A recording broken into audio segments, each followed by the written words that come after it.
Welcome to Belly Dance Biz Builders. I'm Orit, dancer, instructor, and proud owner of a thriving belly dance business. In this podcast, I'm giving it to you straight, revealing what it takes to kickstart and grow your dance business for the income you deserve. If you're a seasoned instructor, a passionate performer, or dreaming of turning your love for belly dance into a thriving business, you're in the right place. Tighten up those hip scarves and join me on a ride of truth smacks, tips, and inspiration. Let's do this. Welcome back to episode 14, which is part 2 of Holy Crap, They're Not Coming Back. I hope you found part 1 really valuable with insights and info that helped you feel empowered and ready to conquer. Now, if you haven't listened to part 1, head on over to episode 12. All right, folks, now it's time to get real. Now, I'm sure you know that it's not enough to sit back and expect students to stick around, right? So if you want to up your student retention game, it's time to find solutions. Now, in part 2, we're going to dive in headfirst into the depths of student retention.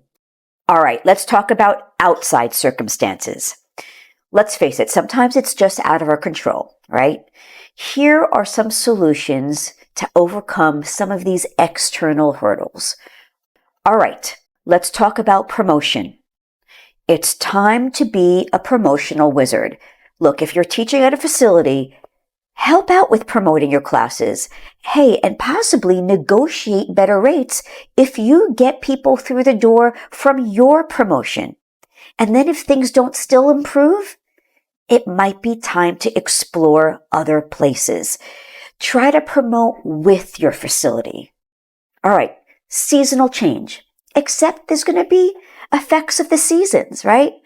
So when this happens, especially like during holiday or during the summer, offer promotional rates that people just can't refuse, or just simply accept that this is just going to be short-lived and know that your students are going to shimmy back in no time. All right, the next thing is change in administration, right? You need to embrace this change like a champ. So let's say you're teaching at a facility and there's a change in management or the schedule or the systems of the facility or other things.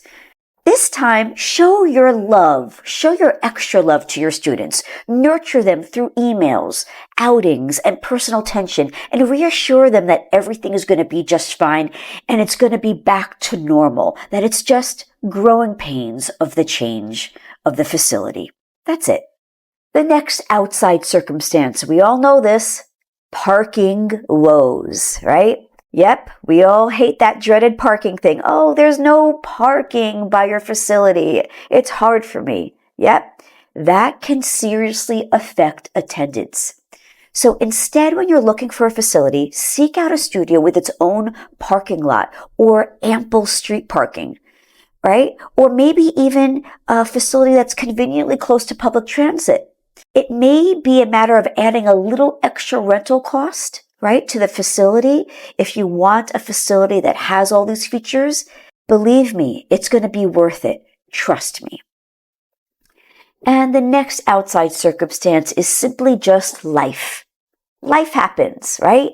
Vacation, life events, money, etc., right? Some of these things can make students wander in and out, right? When this happens, just welcome them back with open arms and know that it's not a reflection of you and your teaching abilities. So that's the effects of outside circumstances. Okay, now let's talk about inside circumstances, which is addressing you, right? Could it be you, the instructor's influence on retention? And this is the only way you're going to find out it's you. Students come once and they don't return. All right? Time to be introspective here. Okay? Drop the ego and you need to collect anonymous feedback. This is the only way you're going to learn what the heck is going on with your students and you. Learn what your students really feel and use it to improve your magic as an instructor, right? Send them out a survey that they can fill out anonymously. Hey, or email them, or give them a little text, or call them. Ask them, hey, could I have done something better? Hopefully they'll let you know, right? Or the worst thing they could do is not let you know, right? All right, so while you're collecting all this feedback, here are some aspects of your teaching that you should consider. Are you delivering on your promise? Are you delivering what your class description states? Are you staying on topic? So assess that. Go back. Yes, check it out. Try to remember what you did in your previous classes. Another thing is, are you delighting them on your delivery? Are you presenting the content well? Are you presenting it in a way so that they understand, right?